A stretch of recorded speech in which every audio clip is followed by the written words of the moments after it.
This program is designed to provide general information with regards to the subject matters covered. This information is given with the understanding that neither the hosts, guests, sponsors, or station are engaged in rendering any specific and personal, medical, financial, legal, counseling, professional service, or any advice. You should seek the services of competent professionals before applying or trying any suggested ideas.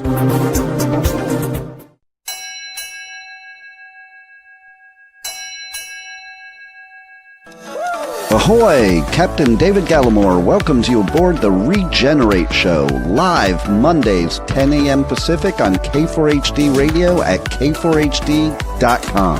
We dive into the real messy work of transforming our lives, leadership, and organizations. Bring your hot mess and confusion. Leave with clarity, courage, and confidence. Together, let's strengthen our resilience, accelerating the health of ourselves, people, planet, and profits. Now, here's your host, Captain Dave, your personal regenerator. All aboard! Welcome. I am so excited to be here with you today. This is the kickoff of our new show, Regenerate. And our theme this week is a juicy one: transform your identity.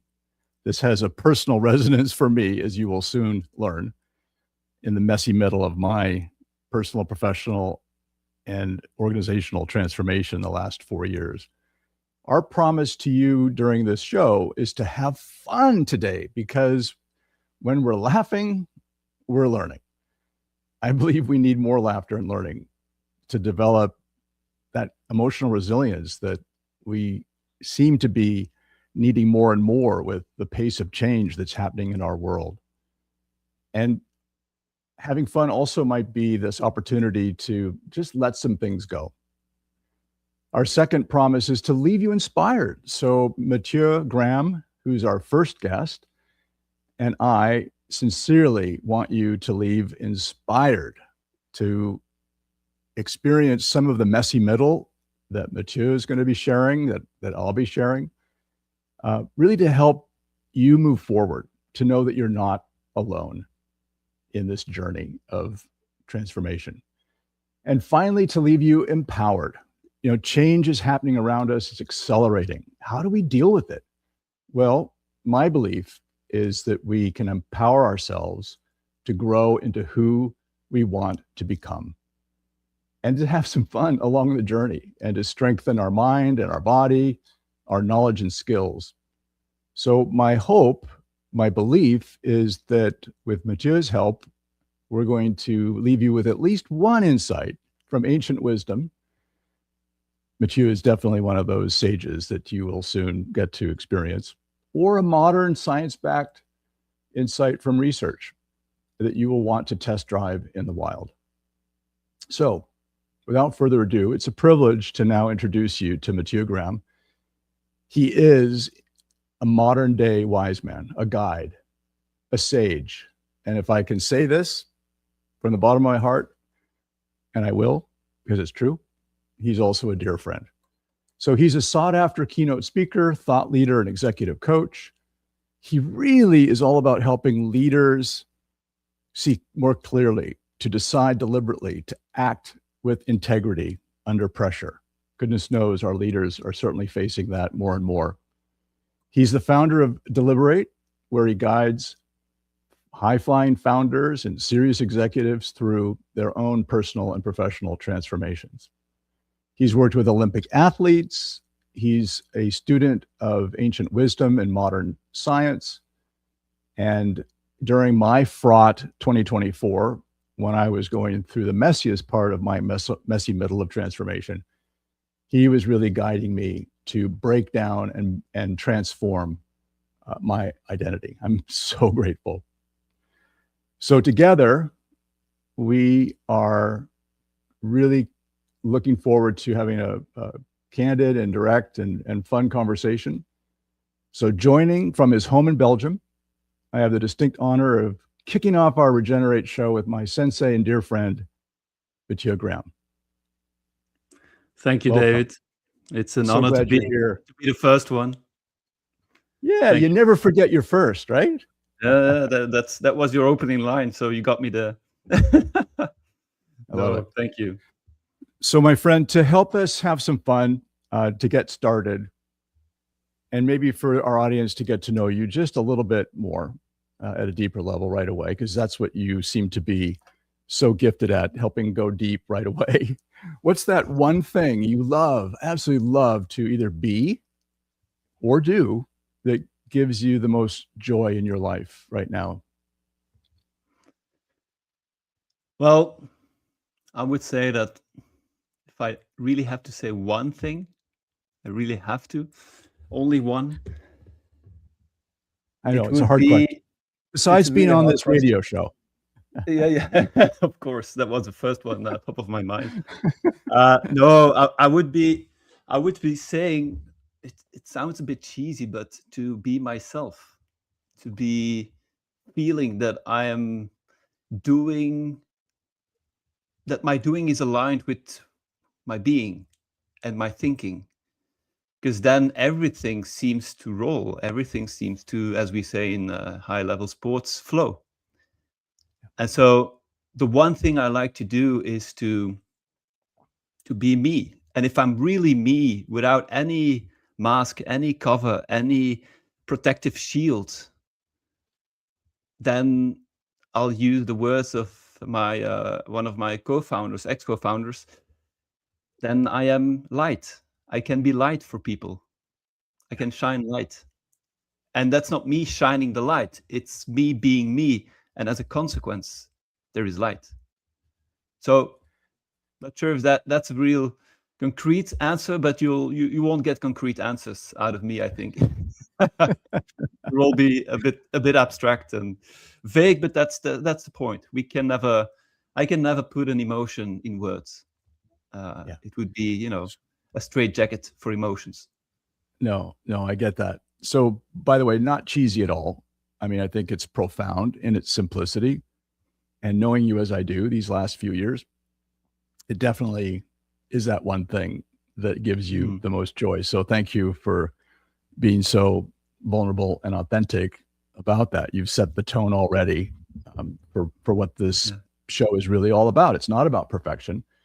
And I'm sure there are days, my friend, when you have difficult decisions, challenging clients, travel delays, right? And so life gets to test us literally every moment if we stay present.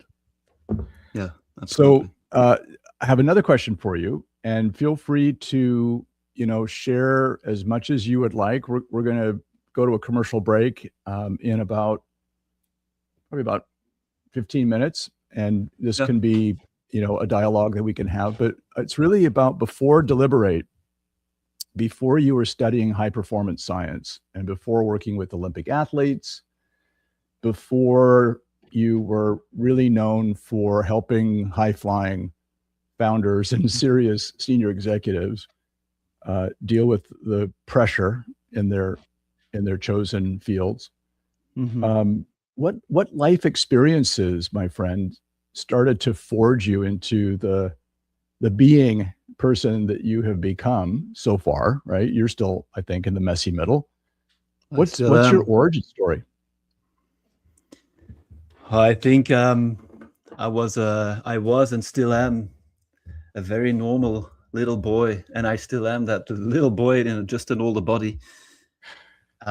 Creaking a bit more in my run just now. I had a happy childhood, and I think one of the pivoting points probably would have been the disruption of my family around my 12th year, when I started puberty, right? Good timing. That my father left the home, and he left us 4, and he had 2 other kids. So I have 3 brothers, 2 sisters, and it all went pretty, easy. As in, there was no big fights. There was just tension, like under the water tension, and I think what what I did as a boy was I created a conclusion, an assumption that turned into reality. And that assumption was that, when one of your primary caregivers leaves and is leaving all of your siblings behind, I'm sure he didn't meant it like this, but what my perspective of it was, is that I started to look for love. I started to search for it. I started to strive for it, to chase it, for love, for being enough. Because, when your father leaves, you have the automatic message, which is not true, but you have that message in your mind saying he leaves because you're not good enough. So you'll have to get up and do something, and that's when the doing started to overshadow the being. So I started to do frantically, as obsessively, of course, because your identity, meaning your reason of existence, your self-worth, starts to depend on your doing and not on your being. That's a very big one.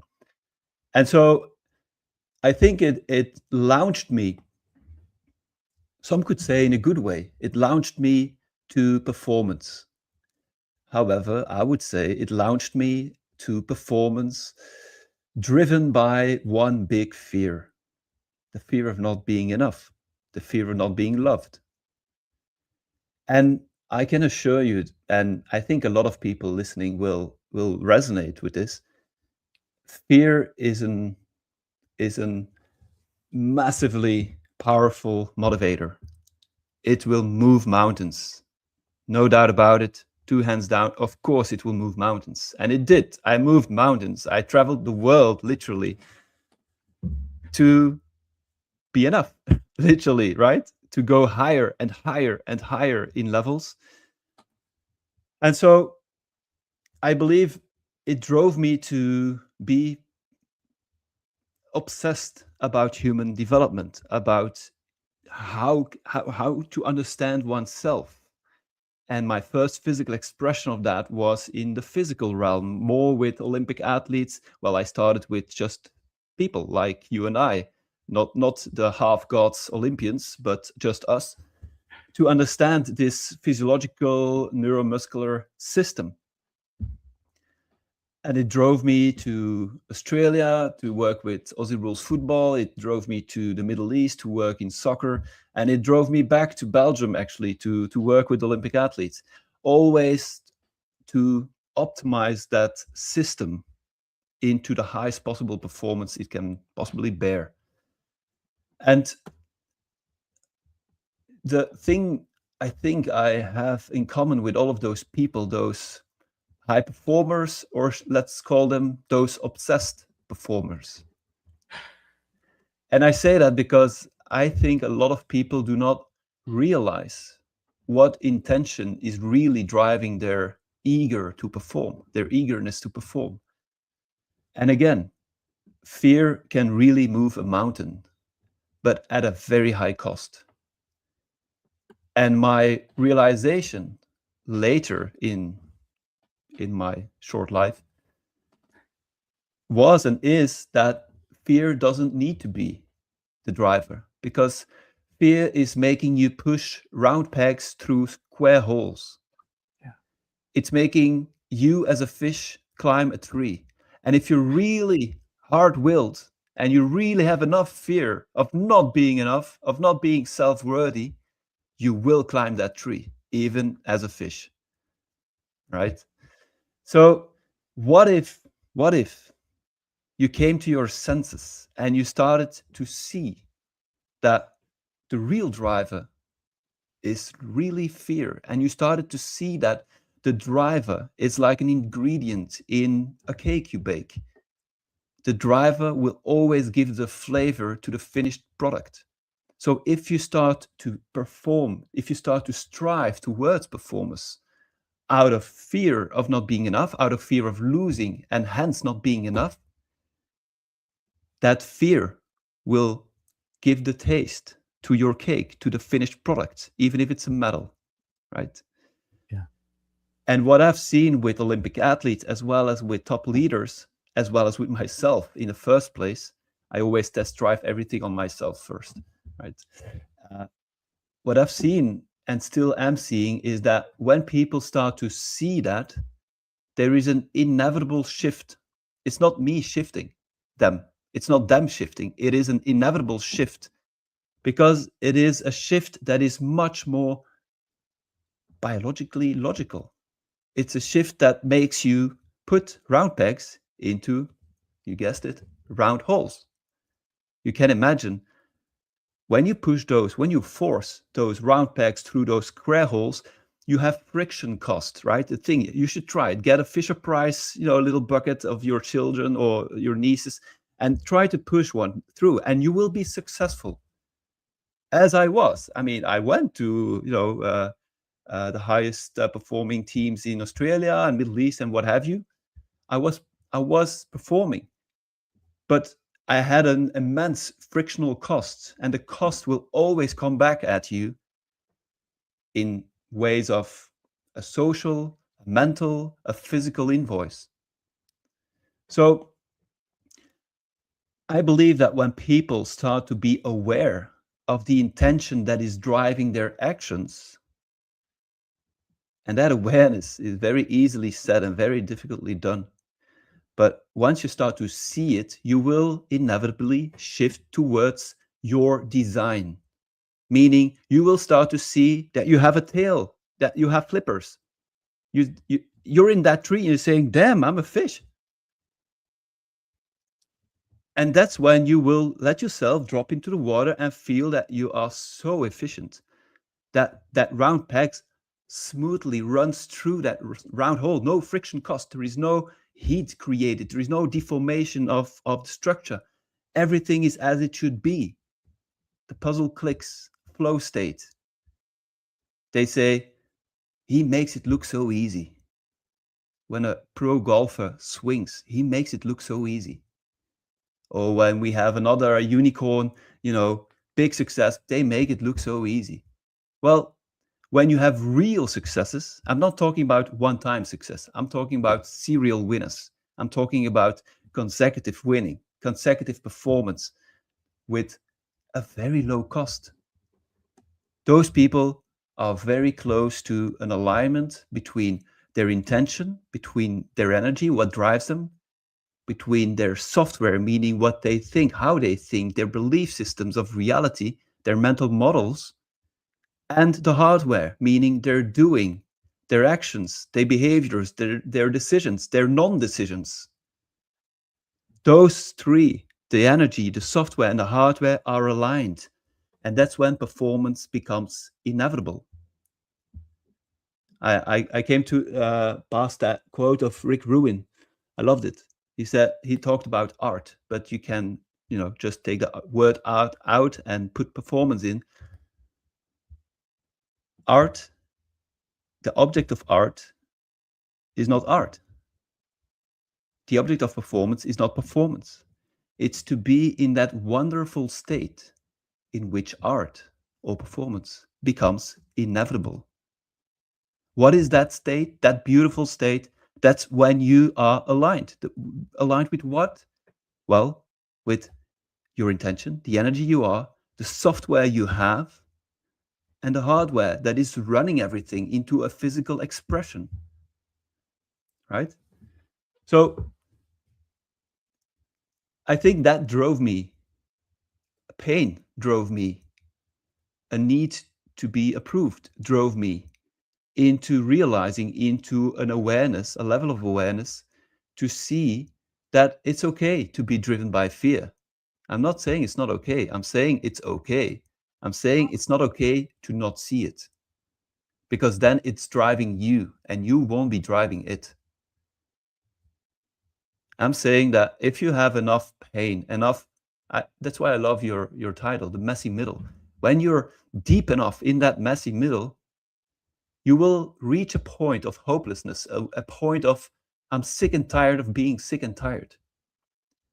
And that's when most people open their eyes. That's when they wake up. And that's when they start to see, I have a tail, I have flippers. Well, then get in the water. and performance Yeah. will be inevitable because you'll be in that wonderful state. Does that make sense?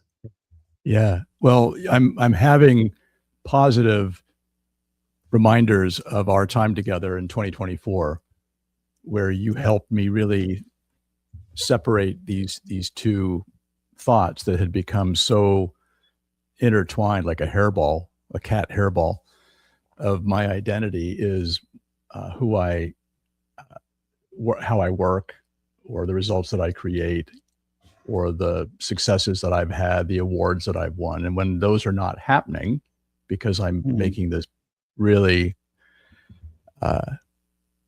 fascinating, scary, transformational pivot from being a corporate program manager to being a solopreneur, it's like the lowering of the water in a river. The rocks that were already there are now very evident.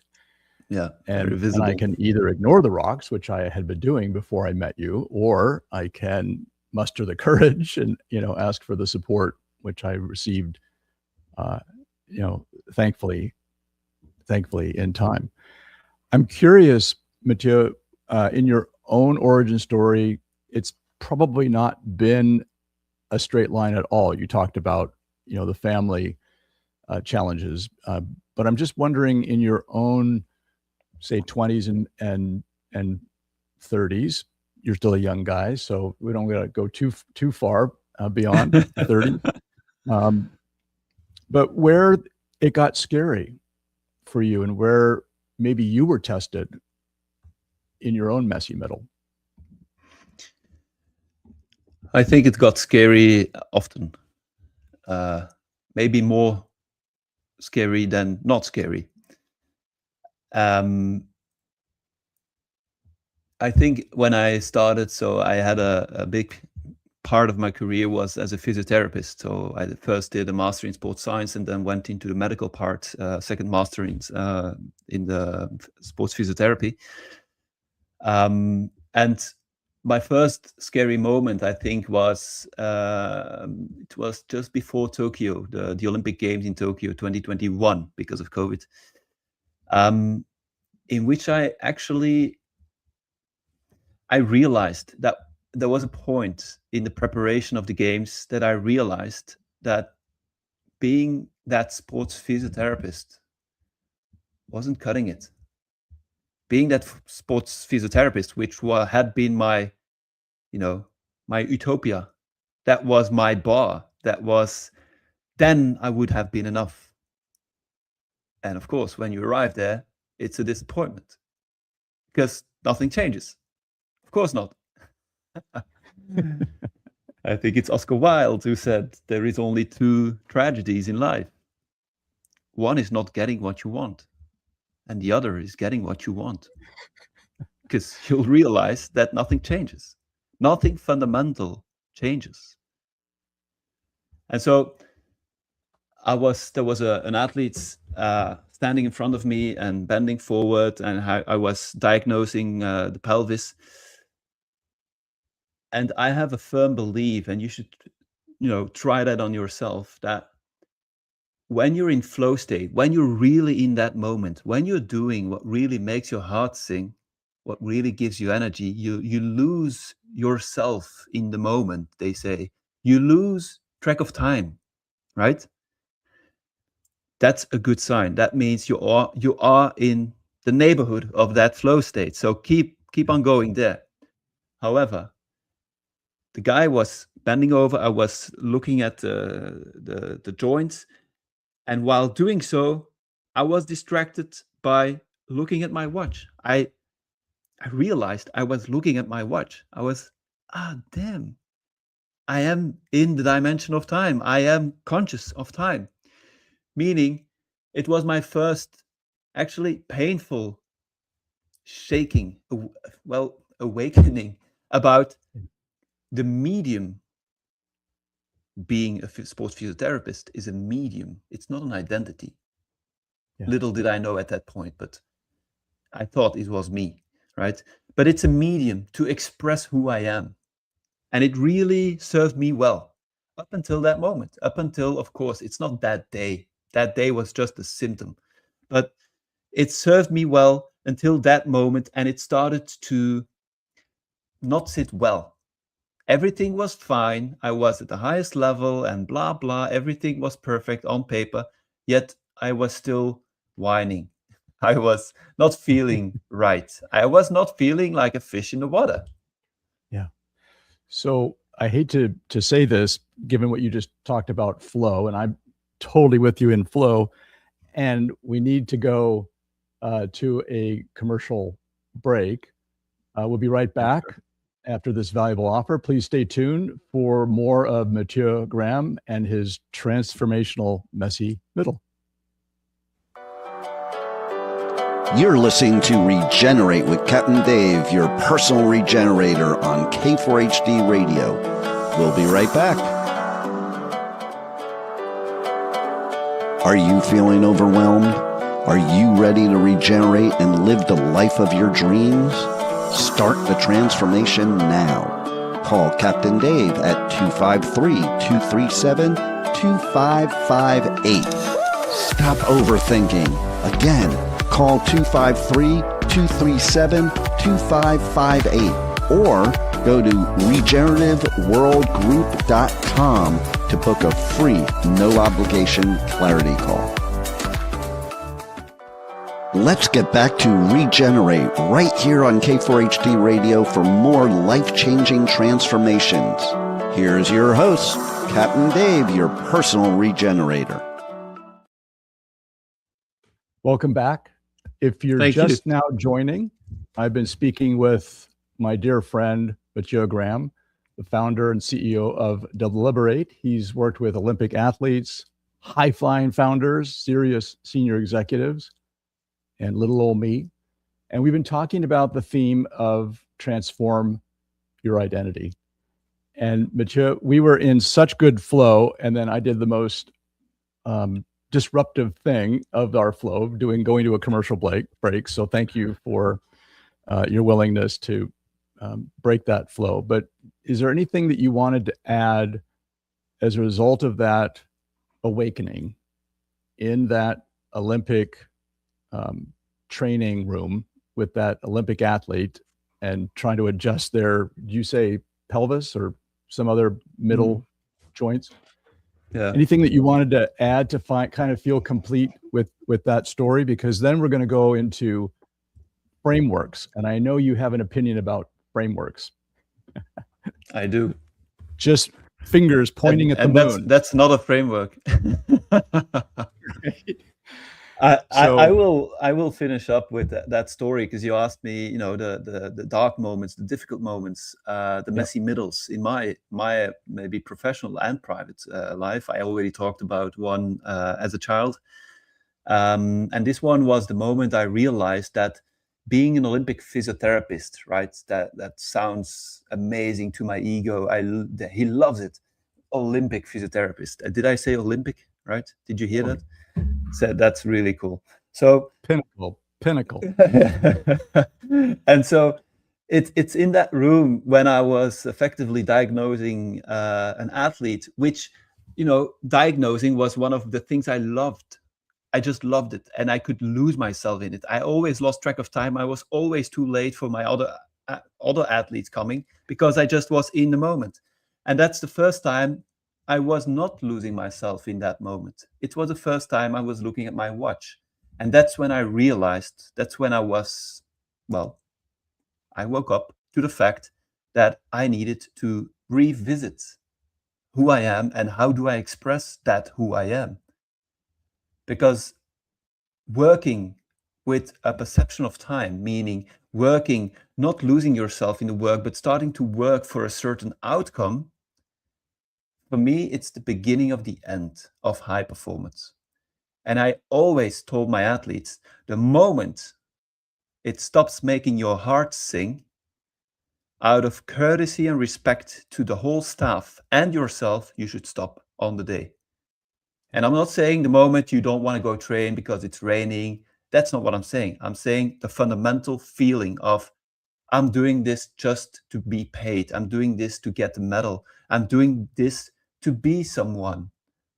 That's when fear, the fear of not getting the medal, the fear of not being paid, the fear of not being someone kicks in. And fear will make you win one battle. It will make you win one medal, but it will make you lose the war, guaranteed. I've seen it so many times, and I've experienced it so many times. And so that was my big first leap into the dark, meaning I needed to find who am I in order to express that I. They say thriving. First, we want to survive. Everyone wants to survive. That seems logic. But then we want to thrive. And what is to thrive? Well, to thrive is to express yourself. But how do you express yourself if you don't know yourself?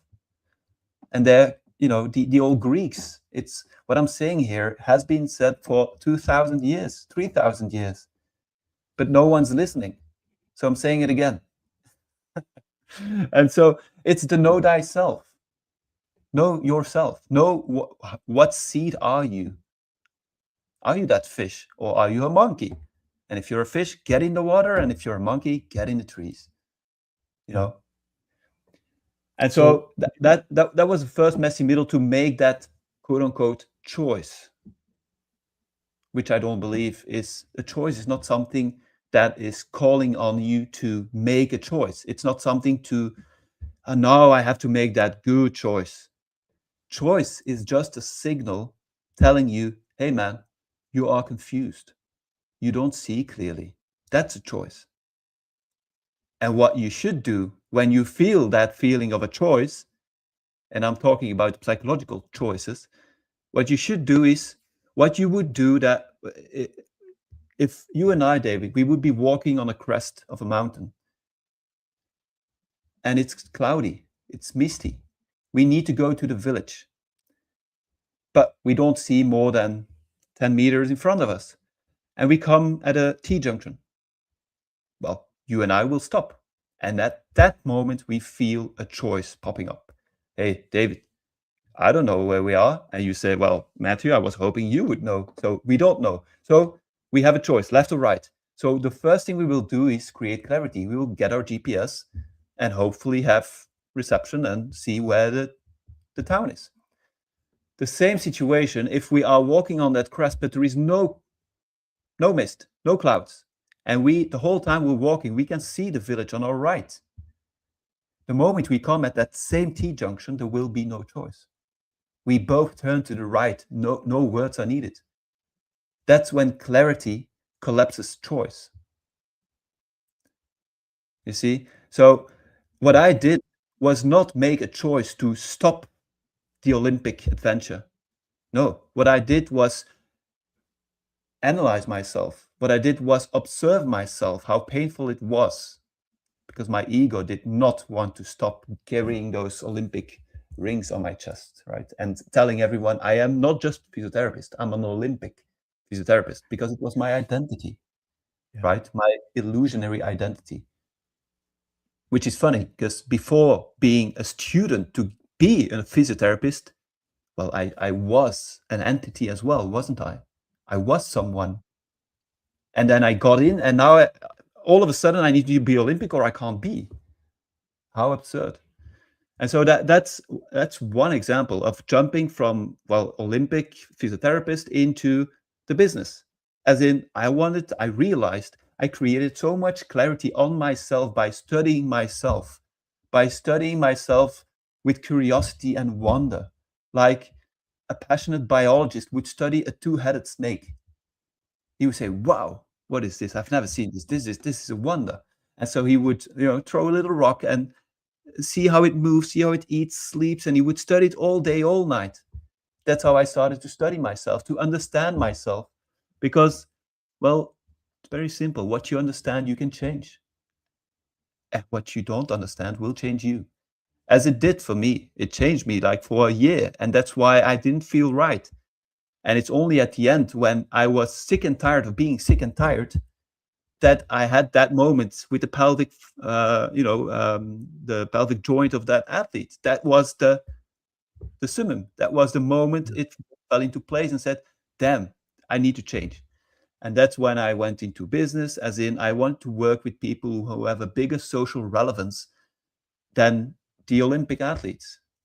they are an inspiration to us all. I don't want to minimize the Olympic athletes, but I believe that with leaders of society, that can be mothers, it can be high-flying executives, but leaders of society have the biggest impact on society because they set culture. So that's when I did the first step. And if we would have a few more hours, I would give you a lot of Well, other times. here's the good news. We don't have to finish the whole Mathieu canon in the next 40 or 15 minutes. That's the good news. That's good We news. want to leave our audience wanting more from you. So yeah, don't feel like you have to give the Cliff Notes version or whatever the Belgian equivalent of, the executive summary of what you do. It sounds to me, and this was very, very helpful advice when we first met, that you can't be fearful and curious at the same time. Such a simple advice that you offered or wisdom that you shared. And it sounds like curiosity was definitely paramount for you in that year that you started to awaken. Now, I know that many of our listeners might be thinking, well, was there a book that you read or was there a framework that you used? And I often want to chuckle with you about the comment that you also made to me, because I was the one that was looking for the formula, right? I was looking for, how am I going to get through this messy middle, Mathieu, tomorrow? I've got 48 hours. I got to get this solved, man. You got to be there to help me solve my messy middle. And then you made this comment, frameworks are just fingers pointing at the moon. And I laughed so hard because the wisdom of that. But do you want to just maybe unpack that a little bit for our listeners? I would be glad to. Yeah. Let's finish that. Frameworks are just fingers pointing at the moon. And I won't say this lightly, but all the idiots can see, and I was an idiot for a long time, and I still am in a lot of the cases, all the idiot can see is the finger. And I think that's a big problem in our urge for short-term gratification and our false belief that we are broken and need fixing, our false belief that we need a solution.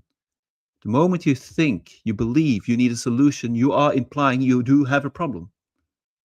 But shouldn't you first ask, do I have a problem? Is this really a problem? And I'm not talking about, there is someone who has it worse than me. That's not what I'm saying.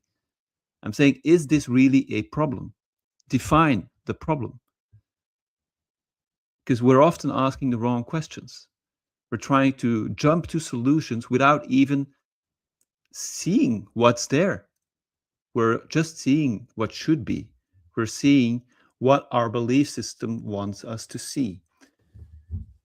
And so I love frameworks. I mean, and by the way, just to be specific, for those that are listening, I went to you for help on how to have a breakthrough on selling myself, sales and marketing of my services. I knew I could do the work. I was getting really great results with my clients, but was very blocked in terms of sharing that story. And what you helped me, I understand, was my identity was that block, not the lack of technique or the lack of knowledge or the wrong phrase. I wasn't using the right phrases. It was really going back to the root cause. And it was, you need to help me rewire my own identity. It was really going back to what was driving those sentences and those frameworks you are using. The framework, the one-trick pony, the next green powder, the algorithm, the whatever they throw on the market today, it's just a hammer. It's a tool. It's a piece of metal. And it's a finger pointing at the moon. It's the finger pointing at the moon. And the hammer or whatever material is just a tool. And the tool is not bad. AI is not bad. The hammer is not bad. The intention using it can make it bad or can make it very good. I can build you a house with a hammer, or I can hit you on the head, right? Different intention. So what is your intention? Why are you trying to get more sales? Right? Really. And that was what we were worked upon. It's to detach who you are from the number of sales you do, the numbers, literally, the revenue, the profit margin. It's detaching that. So you start to can I write on my board here? Yeah, absolutely. Yeah. So I will draw up a circle, or maybe I'll just do it on my hand so you guys can do the same. And just to let you know about timing, we've got about 6 minutes or so. So I know it's going to go. Yeah. It's going to go fast. Yeah. So I have a circle on my hand. The circle, try to, if you make it full, the circle, right? It's a full circle. We agree on that. If I ask you, try to make it fuller, it'll be very hard, because something that is full, how can you make it fuller?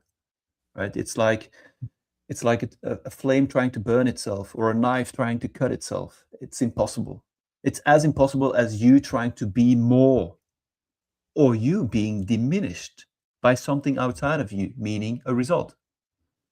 So what I'm saying here is that when you can see that you are enough to start with, that is your default state, that you cannot add anything to your self-worth. I mean, you cannot subtract anything from your self-worth. Even if you tried it, even if you want it, you can't.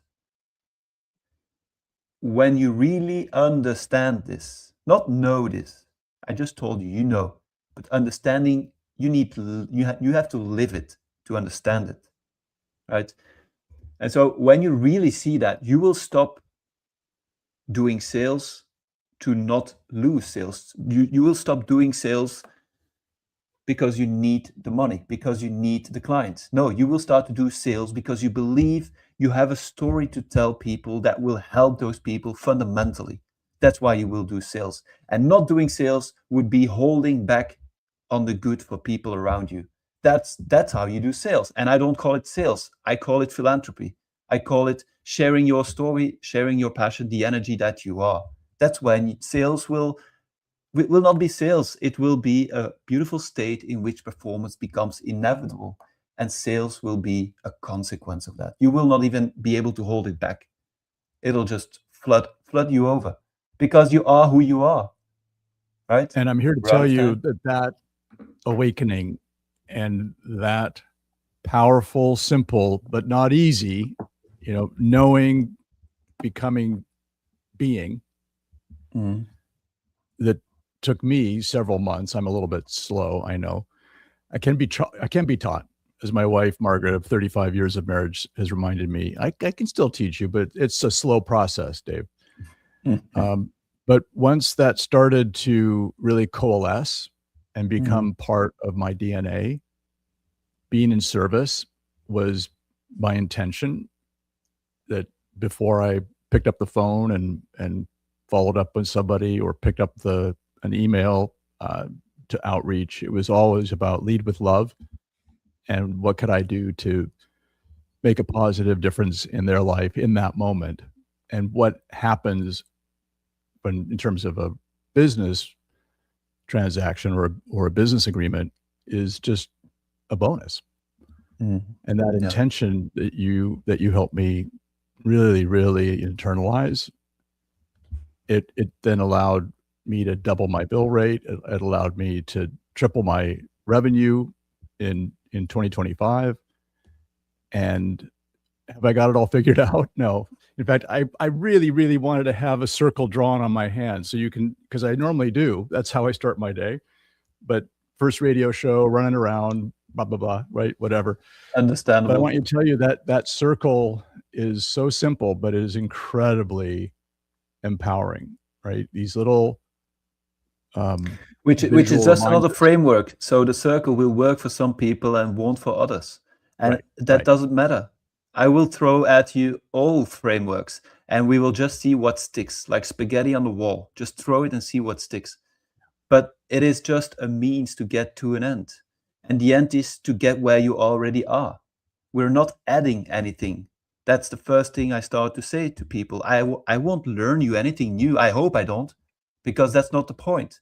I'm not your professor. I'm not a student-master relationship. No, I'm just another human soul, just like you, walking beside you. And, well, I'm not letting you escape your own truth, especially not the inconvenient truth. And that's Right. where the gold is. But you just have to see it. That's alchemy, Yeah. turning lead into gold, turning shit into gold, right? So that's the beauty of life, that Are you we calling me get to shit? do Because that. I felt that sometimes, but you helped me. You helped me realize, no, I'm not my shit. I'm whole. I'm complete. And I Yeah, have and even a with shit, you shitty can be mindset complete. about something. Yeah. So in our remaining, we've got about 3 minutes or so before we need to wind down. Tell our audience, Mathieu, if you would, where are you going next? What really lights you up? What kinds of service are you in now? And is there something that you're particularly wanting to share? Could be a program, or it could be something that you've been writing, a podcast. How can people find out a little bit about you if they're curious, which I highly recommend people do? This is your Well, I opportunity think just to tell us where you're going and what matters right now. I'm going to continue cutting what is not me out of my life, right? Yeah. So I'm pruning the bush of roses and cutting all of the branches that are dead, that are sick, and even the beautiful ones that are not beautiful, but not the rose. And so that's where I'm going. I'm going to continue to express who I am. I think about the block of marble that you shared Yeah. with me, and how the artist sees Mathieu in the block of marble. It's not Yeah. about adding, which is so Western in our Exactly. art. It's about It's just chipping away. Yep, that's how Michelangelo carved David out of a block. He just carved out the bits that don't look like David. It's pretty easy, right? And when it's easy, it's mostly right. It's when things get complex, then you should run, because the guy telling you that one trick pony, which is complex, which only he can understand, it means he didn't understand. Otherwise, it wouldn't be complex, right? So I think people can easily follow a lot of the content that I produce in articles on my LinkedIn, Mathieu Graham, on my website, the letter D, Liberate, deliberate.eu. We'll put those in the show notes as well, so they're available to our So audience. they can find all articles there. They can contact me through those channels too. I really only work with a few amount of people that are ready to not escape their own inconvenient truth, and to get in that wonderful state in which performance becomes inevitable. That's the people. But to do so, you need to be willing and ready to, see yourself. And that's without any judgment. It's not for everyone now. It can be now, it can be in 2 years, whatever. But we'll do that. We will manage to realize where you are at that moment. So feel free to contact me there, and we can have a lovely, totally unbinding conversation to see where we are at. Oh my gosh, that just warms my heart that you're continuing to, make that difference. I love it, man. So my next guest is going to be a dear friend of yours and mine, Bert Eckert. Wonderful. And also from Belgium. I'm telling you, man, I got to meet up with you guys and have some good Belgian beer and some good pastries. But Bert, he's the founder and CEO of a personal development, professional development. He wants to be eventually the Walt Disney of personal and professional development. And we're going to be talking about the human operating system, and diving into that mind-body unity, and especially his interest in emotional mastery, which was another kind of game-changing experience for me. So we need to have you back, my friend. I hope you had fun, and maybe we get you and Bert on together at a future. And you will, you will have a blast with Bert. I think it's one of the most genius people I've ever met. Yeah. And maybe even, well, not maybe, for sure. More importantly, it's one of the most kind-hearted persons I have in my life. So you will have a blast. Well, thank you for joining us. On behalf of Mathieu, I hope you experienced our promise of having fun today. We laughed, and when we're laughing, we're learning. That we left you inspired, and that we leave you empowered. So I want to add some heartfelt thoughts and prayers to stay healthy and safe, because we need you to balance being, one of my challenges, with doing.